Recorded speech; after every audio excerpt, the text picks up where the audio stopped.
इस वीडियो को लाइक करें, हमारे चैनल को सब्सक्राइब कर बेल आइकन ज़रूर प्रेस करें न्यू नोटिफिकेशन सबसे पहले पाने के लिए। मित्रों, दिग्विजय देश की आवाज़ में आपका बहुत बहुत स्वागत है। आज मेरे साथ हैं मैडम डॉक्टर शुभदा चतुर्वेदी, जो कि हेड ऑफ कम्युनिकेशंस हैं छत्तीसगढ़ पर्यटन निगम की। और आज फिक्की में छठा नेशनल टूरिज़्म मीट हुआ है, जिसमें इन लोगों ने पार्टिसिपेट किया है। छत्तीसगढ़ के बारे में आप जानते हैं कि ये 44% लश ग्रीन है और 33% करीबन यहाँ पे ट्राइबल पॉपुलेशन है।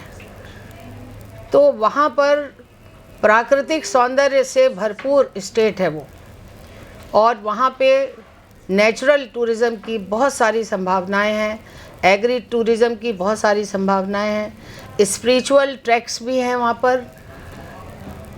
आइए जानते हैं कि छत्तीसगढ़ टूरिज़्म में एक आम नागरिक के घूमने के लिए, फिरने के लिए, मानसिक स्वास्थ्य अच्छा करने के लिए, भावनात्मक भावों से भरने के लिए क्या क्या है। मैडम शुभदा जी, आपका बहुत बहुत स्वागत है हमारे चैनल में। Thank you so much madam, यहाँ पर मुझे बुलाने के लिए और इंटरव्यू करने के लिए। छत्तीसगढ़ के बारे में बहुत कुछ बताने के लिए मेरे पास है जी। और मैं तो यही कहूँगी, जैसा मैडम ने आपको बताया कि छत्तीसगढ़ की जो 44% भूभाग है वो वनों से आच्छादित है और करीबन 32% जो पॉपुलेशन है वो ट्राइबल पॉपुलेशन है। तो हमारे पास इको और एथनो टूरिज्म को प्रमोट करने का बहुत स्कोप है और हम लोग उन लाइन्स पे टूरिज्म को प्रमोट भी कर रहे हैं जी। इसके अलावा छत्तीसगढ़ में नेचर टूरिज्म, जो हम इको टूरिज्म की बात करते हैं, छत्तीसगढ़ नेचर टूरिज्म से भरपूर है। हमारे पास इतने खूबसूरत अट्रैक्शंस हैं, जैसे आपने चित्रकोट वाटरफॉल्स का नाम सुना होगा, बस्तर का बहुत फेमस वाटरफॉल है। उसके अलावा बस्तर में we have got Kutumsar caves जी। हाँ, और इस तरह की ये स्टैलेक्टाइट स्टैलेक्माइट केव्स अपने आप में एक बड़ा अद्भुत अट्रैक्शन है छत्तीसगढ़ का जी। कुटुमसर केव्स के निकट कुटुमसर केव्स और तीरथगढ़ वाटरफॉल, ये एक कांगेर वैली नेशनल पार्क के अंदर आते हैं। तो बस्तर अपने आप में ही, बस्तर का पूरा इलाका बेहद खूबसूरत है टूरिज्म के लिहाज से। उसके अलावा छत्तीसगढ़ में छत्तीसगढ़ का जब हम लेंथ और ब्रेड्थ सब देखते हैं, नॉर्थ से लेके साउथ छत्तीसगढ़, इतना अनएक्सप्लोर्ड डेस्टिनेशंस हैं वहाँ पर, जो कोविड के समय में एक अपने आप में एक बड़े खूबसूरत डेस्टिनेशन के रूप में अपने आप को प्रेजेंट करता है। हम कह सकते हैं कि इस पैंडेमिक के दौरान या पैंडेमिक के बाद जो लोगों के मूवमेंट में, पैटर्न्स में जो चेंज आ रहे हैं, उसमें छत्तीसगढ़ एक बहुत ही खूबसूरत डेस्टिनेशन है। जैसे हम इंडिया में हमने बहुत सारे डेस्टिनेशंस देखे, आपने नॉर्थ ईस्ट में देखे, नॉर्थ में देखे, या साउथ में भी ऐसे डेस्टिनेशन है जो बहुत पॉपुलर डेस्टिनेशंस है, पर लोगों के दिमाग में वो छाए रहते हैं। हर छुट्टियों में वो उन डेस्टिनेशंस पे जाना चाहते हैं, लेकिन हम कहेंगे कि छत्तीसगढ़ ऐसा एक डेस्टिनेशन है जो बिल्कुल अनएक्सप्लोर्ड है और बड़ा ही स्पार्सली पॉपुलेटेड है जी। मतलब जो इस समय के दौरान अपने आप में एक बहुत ही अच्छा उदाहरण है किसी पर्टिकुलर डेस्टिनेशन पे जाने का। जैसे कि आप जानती हैं कि इस समय लोग वापस गांव की ओर, अपने रूट्स की तरफ जाने की कोशिश कर रहे हैं, और जो महानगर का स्ट्रेस है जी, उसको झेल नहीं पा रहे हैं, बीच बीच में ब्रेक करते हैं, फिर भागते हैं किसी अनएक्सप्लोर्ड डेस्टिनेशन के लिए। तो ऐसा क्या आप ऑफर कर सकती हैं दिल्ली और बड़े मेगा सिटीज़ के लोगों को? जैसा मैंने अभी आपको बताया कि छत्तीसगढ़, अभी आप आएंगे मॉनसून के समय में, जब छत्तीसगढ़ आते हैं तो वो सबसे ज़्यादा खूबसूरत होता है। मॉनसून्स के समय में छत्तीसगढ़ की ब्यूटी एक बिल्कुल अलग होती है, बिल्कुल अपने फुल ग्लोरी पे होती है उस समय छत्तीसगढ़ की ब्यूटी।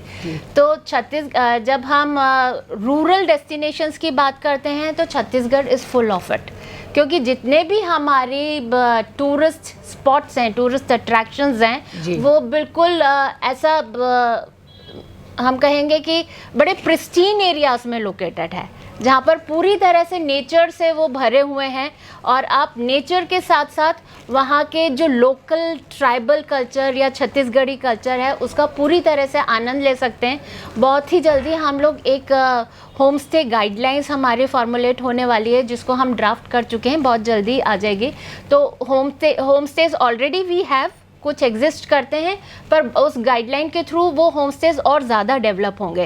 तो लोगों को ज़्यादा से ज़्यादा उस पर्टिकुलर लोकल एनवायरनमेंट में रहने का, उनकी कम्युनिटी के साथ में रहने का, अगर ट्राइबल इलाके में है तो उन ट्राइब्स को जानने का, उनके क्या फेस्टिवल्स हैं, क्या फूड हैं, उन सबको एक बढ़ावा भी मिलेगा और लोग बाग उन चीज़ों के बारे में बहुत ज़्यादा जान सकेंगे। तो ये जो होम स्टे है, हाँ, इसमें कुछ गाइडलाइंस आप फाइनल कर रहे हैं, जैसे कि हाँ। हिमाचल में और उत्तराखंड में तो काफ़ी समय से हैं, हाँ। हो रखा है। इससे लोकल लोगों को काफ़ी सपोर्ट मिल रही है, फाइनेंशियल सपोर्ट भी मिल रही है, उनकी प्रॉपर्टीज की वैल्यू भी निकल रही है और जो लोकल प्रोड्यूस है वो भी कंजम्पशन उसकी हो रहा है पूरी तरह से। तो उन्हीं लाइंस पे हम भी यहाँ पर आने वाले हैं मैम, और हो भी रहा है। मतलब ज़्यादा से ज़्यादा जो हमारे प्रिस्टीन लोकेशंस में जितने भी टूरिस्ट अट्रैक्शंस है, अगर वहाँ पे कोई होम स्टे है, किसी भी तरह का एक होटल है, रिसोर्ट है, तो वो अगर लोकलाइट्स चला रहे हैं तो उनको बहुत ज़्यादा फ़ायदा मिल रहा है। जैसा कि हम जानते हैं कि इस बार हर बार 27 सितंबर को वर्ल्ड टूरिज्म डे मनाया जाता है और उसका एक सब्जेक्ट, एक थीम होता है जो यूनाइटेड नेशंस डिसाइड करता है। तो वर्ल्ड टूरिज्म डे का इस बार का थीम है tourism for inclusive growth. Oh great. तो छत्तीसगढ़ टूरिज्म इंक्लूसिव ग्रोथ के लिए बहुत समय से काम कर रहा है। हम ये चाह रहे हैं कि हमारी जितनी भी, और हम लोग बेसिकली प्रमोट करना चाह रहे हैं कम्युनिटी बेस्ड टूरिज्म। तो ज़्यादा से ज़्यादा जो लोकल कम्युनिटीज़ है, जो एक पर्टिकुलर अट्रैक्शन के पास की कम्युनिटी है, उनको हम टूरिज़्म की मुख्य धारा से जोड़ें। जो ट्राइबल्स हैं, जो लोकलाइट्स हैं, उनको हम उसकी मेन स्ट्रीम टूरिज़्म में लेकर आएँ, जिससे लोकलाइट्स को फ़ायदा मिले। जो हम टूरिज़्म के टर्म्स में बोलते हैं फॉरेन इन्वेजन ज़्यादा ना हो और उनको जो लोकल कम्युनिटी है, लोकल पीपल हैं, they should get benefited by that. एक चीज़ और बताइए कि जो कनेक्टिविटी है और जो रोड्स हैं, इनकी क्या सिचुएशन है? हम रोड नेटवर्क छत्तीसगढ़ का बहुत अच्छा है। अच्छा, छत्तीसगढ़ की रोड्स बेहद अच्छी हैं, बहुत अच्छी हालात में, हालात क्या कहेंगे, हम तो कहेंगे रोड्स ही बहुत अच्छी हैं, बहुत अच्छी कंडीशन है उनकी। क्योंकि वो गडकरी जी और स्टेट्स ने मिलके बनाए, पीडब्ल्यूडी ने या फिर बिल्कुल एनएच उन्होंने बनाए। So they are all in good condition. All in very good condition. Chhattisgarh का रोड नेटवर्क भी बहुत अच्छा है और रोड की कंडीशन भी बहुत अच्छी है। And what's about connectivity? Connectivity madam हम कहेंगे कि एयर कनेक्टिविटी। रायपुर हमारे पास 3 एयरपोर्ट्स हैं, रायपुर में, बिलासपुर में और जगदलपुर में। So we have got 3 operational airports और रायपुर का तो सेंट्रल इंडिया का सबसे बिजिएस्ट एयरपोर्ट है। हाँ, और छत्तीसगढ़ का तो है ही सेंट्रल इंडिया का बिजिएस्ट एयरपोर्ट है। क्या कुछ और डिमांड कर रही हैं आप? कुछ नई डिमांड्स दी हैं आपने कि टूरिज्म को ध्यान में रखते हुए या टूरिस्ट फ्लो को ध्यान में रखते हुए कुछ और आपके एयरपोर्ट्स बने? हाँ मैम, हम लोग तो चाह रहे हैं एयरपोर्ट्स बने, अभी कुछ पाइपलाइन में भी हैं जी। तो शायद नियर फ्यूचर में हमारे पास कुछ नए एयरपोर्ट्स भी आएंगे और रोड नेटवर्क, रेल नेटवर्क दोनों ही बहुत अच्छा है। अच्छा, ओके। तो और सर्किट्स जो हैं आपके, स्पिरिचुअल सर्किट्स के बारे में बताइए। जी हाँ मैडम, हमारे यहाँ के एक सबसे एम्बिशियस प्रोजेक्ट अभी है, वो है राम वनगमन पर्यटन परिपथ। राम वनगमन? हाँ, राम वनगमन पर्यटन परिपथ। अच्छा, पर्यटन परिपथ। हाँ, अंग्रेजी में क्या कहेंगे इसे? इसको हम अंग्रेजी में बोलेंगे राम वनगमन टूरिस्ट सर्किट। अच्छा, okay, tourist circuit for foreigners. Yes, Ram वनगमन टूरिस्ट सर्किट। ओके, एक तो ये है आपका, ये आ गया। और राम वनगमन टूरिस्ट सर्किट अभी हमारा सबसे एम्बिशियस प्रोजेक्ट है। ओके। और ये बेसिकली उन एरियाज को लेके बनाया गया है सर्किट जहां भगवान राम अपने 14 वर्ष के वनवास के दौरान रहे थे। तो छत्तीसगढ़ के नॉर्थ से लेके साउथ तक जिन जिन एरियाज में भगवान राम गए, तो उनके जहाँ चरण जिन पड़े। जगह पर पड़े जी। तो उन एरियाज को हमने एक सर्किट के रूप में डेवलप किया है। तो वो एक बहुत ही एम्बिशियस प्रोजेक्ट है हमारा, और करीबन 9 साइट्स जो हैं जो अभी फर्स्ट फेज के डेवलपमेंट के लिए हमने सिलेक्ट किए हैं, और उसमें से जिसको हम बोलते हैं भगवान राम का ननिहाल चंद्रखुरी, अच्छा, उसका development almost is at its completion. Okay. और वो बहुत जल्दी टूरिस्ट के लिए ओपन हो जाएगा, और उसके लिए हम ये भी कहेंगे कि वो बहुत ही एक प्रॉमिसिंग डेस्टिनेशन है इन द नियर फ्यूचर। क्या एक दिन में एक टूरिस्ट देख सकता है उसको? नहीं नहीं मैम, एक दिन में तो नहीं देख पाएगा, पर लेकिन कितने हाँ, दिन का है वो एक टूरिस्ट सर्किट? कितना टूरिस्ट दिन सर्किट तो चाहिए वो एक बहुत बड़ा सर्किट को है। पूरा करने के लिए? से कोई चाहे कि हम राम पथगमन पूरा एक देखें तो उसके लिए कितना समय चाहिए होगा? मुझे लगता है एक सर्किट को कवर करने के लिए 4-5 दिन तो लगेंगे। अच्छा, बाई 4-5 दिन, हाँ। पर अगर ध्यान से अगर वहाँ पे आप जाके कुछ समय स्पेंड करें तो और भी समय लग सकता है, लेकिन हाँ अभी हम उसको डेवलप कर रहे हैं। 2-3 डेस्टिनेशंस जो बहुत जल्दी टूरिस्ट के लिए खुलेंगे।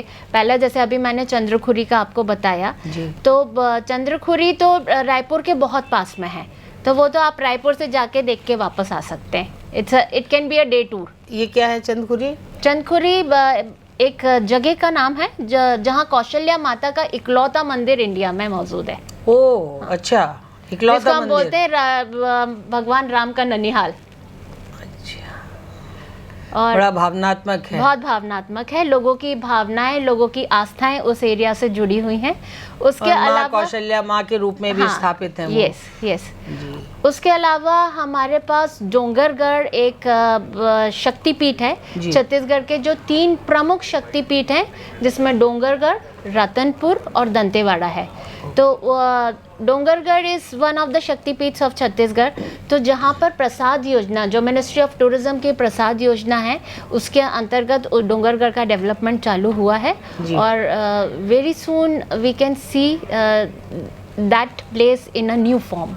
और अभी डोंगरगढ़ मतलब वो ऐसी जगह है डोंगरगढ़ जहाँ पे छत्तीसगढ़ का सबसे ज़्यादा फुटफॉल्स डोंगरगढ़ में ही होता है। और अपने आप में दंतेवाड़ा तो हम लोग सुनते रहते हैं, लेकिन ये 2 थोड़ा सा नया सा लग रहा है। डोंगरगढ़ में माँ बमलेश्वरी देवी का मंदिर है, बहुत पॉपुलर मंदिर है जी। और सेंट्रल इंडिया से इवन नवरात्रों में तो लोगों की भरमार रहती है वहाँ पर। टूरिस्ट और पिलग्रिम्स बहुत ज़्यादा तादाद में वहाँ आते हैं। तो सबसे बिजिएस्ट अगर हम देखे जाए मतलब स्पिरिचुअल एरियाज में, तो वो एक बहुत इम्पोर्टेंट डेस्टिनेशन है। यानी आप ये कह रहे हैं कि एक तो चूंकि लश ग्रीन है तो हमारा नेचर्स पैराडाइज हो गया, यस, फिर हमारा स्पिरिचुअल हो गया वहाँ पर, हाँ, फिर ट्राइबल और उनके लोकल प्रोडक्ट्स हो गए, बिल्कुल, फिर होम स्टे हो गया। हाँ। तो इन सब बीच में कुछ लग्जरी के भी आपके टूरिस्ट आएंगे जो लग्जरी चाहेंगे, तो क्या 5 स्टार्स वगैरह इन सब की? मैम रायपुर में तो हैं 5 स्टार्स हैं, और या एसी फिटेड वगैरह होटल्स जहाँ उन्हें थोड़ा बिल्कुल कंफर्ट चाहिए हो? छत्तीसगढ़ इज़ वेरी अर्बन, बहुत मेट्रोपोलिस लुक आ गया है उसका, मतलब रायपुर का, छत्तीसगढ़ में रायपुर शहर का, और काफ़ी अच्छे चेन होटल्स वहाँ पर आ चुके हैं रायपुर में। और रायपुर का डेवलपमेंट अपने आप में एक बहुत ही अच्छा डेवलपमेंट है to attract luxury tourist as well. और बहुत जल्दी वहाँ पे माइस टूरिज्म को भी हम लोग डेवलप करना चाह रहे हैं, और we have got a golf course also there. तो इन फ्यूचर में सब टूर्नामेंट, हाँ, तो छत्तीसगढ़ बहुत अच्छा क्रिकेट स्टेडियम है, जिसमें IPL वगैरह के मैचेस ऑर्गेनाइज होते रहते हैं। कोई ऐसा बड़ा कन्वेंशन सेंटर, सबसे बड़ा कन्वेंशन सेंटर कितने लोगों के बैठने का है? मैम कन्वेंशन सेंटर आने वाला है अभी, मतलब वेरी सून, 2000 से 2-3 हजार लोग। So that is in pipeline, वो बहुत जल्दी आएगा छत्तीसगढ़ में। आपके जो मिनिस्टर हैं जी टूरिज्म के, उनका थोड़ा सा वो बताइए कि उनका विजन क्या है? वो छत्तीसगढ़ को, जैसे हम छत्तीसगढ़ एक बेसिकली बहुत ही कृषि प्रधान स्टेट है, जिसको हम धान का कटोरा भी बोलते हैं। हाँ जी। तो हमारे टूरिज्म मिनिस्टर ये चाहते हैं कि ज़्यादा से ज़्यादा हम रूरल टूरिज्म को, एग्री टूरिज्म को प्रमोट करें, जिससे जो हमारे लोकल लोग हैं वो पर्यटन की मुख्य धारा से भी जुड़ जाएं। क्या बात है, क्या शुभ नाम है उनका? श्री ताम्रध्वज साहू जी। तो अब आप चूंकि आज दिल्ली में हैं, जी फिक्की में हैं, जी। जो देश की एक शीर्ष संस्था है जी और जिसका काम ये है कि सारे स्टेट्स में टूरिज़्म का प्रमोशन हो, क्योंकि जीडीपी में इसकी काफ़ी भागीदारी है जी और हाँ। लाखों लोग इससे जुड़े हुए हैं। हाँ हाँ। तो आज आप क्या मैसेज यहाँ दे के जा रही हैं? आपने इन्वेस्टर्स को क्या कह के इनवाइट किया है अपने स्टेट में? हमारा तो यही मैसेज है कि छत्तीसगढ़ एक बहुत खूबसूरत प्रदेश है जी और इन्वेस्टमेंट की बहुत ज़्यादा अपॉर्चुनिटीज़ हैं वहाँ पर। जी बहुत ही अनएक्सप्लोर्ड स्टेट है, तो जितना ज़्यादा से ज़्यादा तादाद में इन्वेस्टर्स वहाँ पर आएँ, इन्वेस्ट करें और उसका लाभ लें। बिल्कुल, छत्तीसगढ़ पर्यटन नेसेंट स्टेजेस में भी है, तो हमारे पास काफ़ी स्कोप है। जी, thank you. Thank you so much ma'am. मित्रों, ये हैं डॉक्टर मैडम शुभदा चतुर्वेदी जी, जो कि हेड ऑफ कम्युनिकेशंस हैं, और आपने सुना कि इनके स्टेट की, इनके चीफ मिनिस्टर साहब की, इनके पर्यटन मंत्री जी की क्या डिज़ायर्स हैं, किस तरह से इन्होंने इनवाइट किया है इन्वेस्टर्स को, किस तरह से ये पर्यटकों को इनवाइट कर रहे हैं। एक अनएक्सप्लोर्ड डेस्टिनेशन है जो आपका इंतज़ार कर रहा है। तो अपना मन बनाइए, ज़्यादा नहीं तो एक बार ही छत्तीसगढ़ हो आइए। तो आज के लिए चीज़ और कहना चाहूँगी इस इंटरव्यू के माध्यम से कि छत्तीसगढ़ का जो हमारा टैगलाइन है वो हम कहते हैं छत्तीसगढ़ फुल ऑफ सरप्राइजेस। तो जब आप छत्तीसगढ़ आएंगे तभी आपको पता चलेगा कि हम कितने सरप्राइज होते हैं और कितने सरप्राइजेस देते हैं। लीजिए, और नई बात आ गई, surprise is waiting for you. So मित्रों, आज के लिए बस इतना ही। मिलते हैं फिर एक और नए मुद्दे के साथ। तब तक के लिए कैमरामैन सुनील गौतम के साथ मधु श्रीवास्तव का नमस्कार। मैडम श्री नमस्कार।